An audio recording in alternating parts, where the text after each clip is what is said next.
सबसे पहले चलते हैं जी बास्किन रॉबिन और ख़रीदते हैं वहाँ से कोई मज़ेदार सा शेक। तो शेक जो मैंने सेलेक्ट किया है वो है स्ट्रॉबेरी शेक। तो व्यूअर्स, शाम हो चुकी है, बल्कि रात हो चुकी है। तो मैं निकला था बाहर, मैंने सोचा चलो जो है थोड़ा एंजॉय करके आते हैं। सैटरडे के नाइट है तो थोड़ी हलचल होगी मार्केट में भी, क्योंकि वीकेंड है। तो लेकिन यहाँ पे आने के बाद देखा कि ऑलमोस्ट जो है शॉप्स जो हैं वो खाली पड़ी हुई हैं।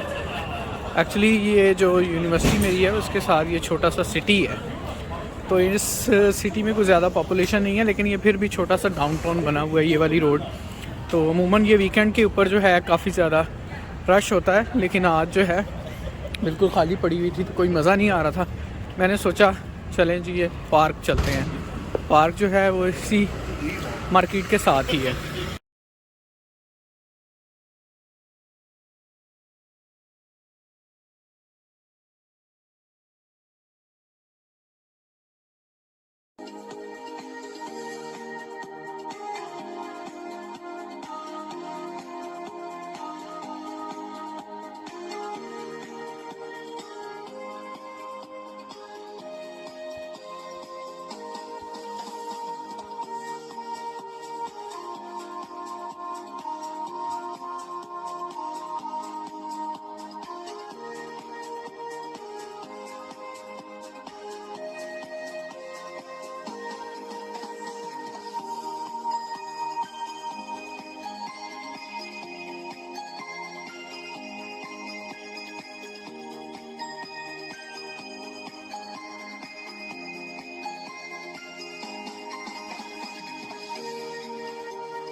तो व्यूअर्स, शेक जो था वो बहुत ही मीठा था, तो मैंने क्या किया, साथ वाली शॉप से जो है ना वो मिल्क लिया और इसके अंदर ऐड कर दिया।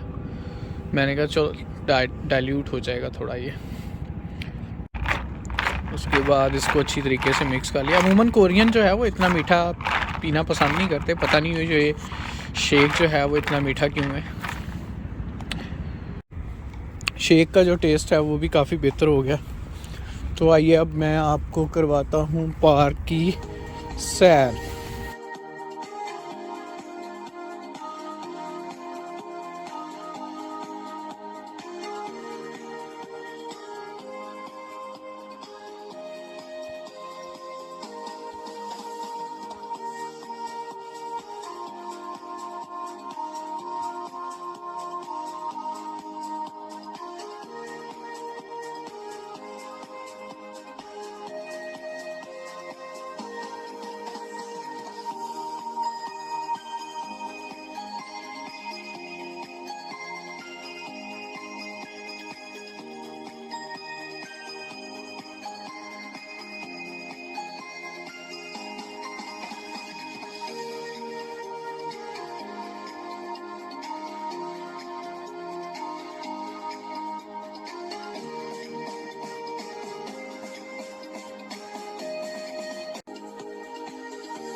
अभी दिखाते हैं जी आपको वॉशरूम इनके। ये फीमेल और मेल वॉशरूम है पार्क के अंदर। तो यहाँ पे वॉशरूम दिखाने का मकसद ये है कि मैं आपको दिखाना चाहता हूँ कि कोरिया के अंदर जो फैसिलिटीज़ होती हैं वो किस तरह की होती हैं। वॉशरूम ये पब्लिक वॉशरूम है, आप देख सकते हैं। ये जो है वो डिसेबल लोगों के लिए है। तो बड़ा ही साफ़ सुथरा वॉशरूम है। एयर ड्रायर लगे हुए हैं, हीटर लगा हुआ है यहाँ पे जो है ना। देखें, अगर ये लोग टैक्स देते हैं तो उस टैक्स का जो है वो बेनिफिट आवाम तक जो है वो प्रॉपर जाता है। तो बड़ा ही साफ़ सुथरा वॉशरूम है, बड़ी गर्म जगह है ये।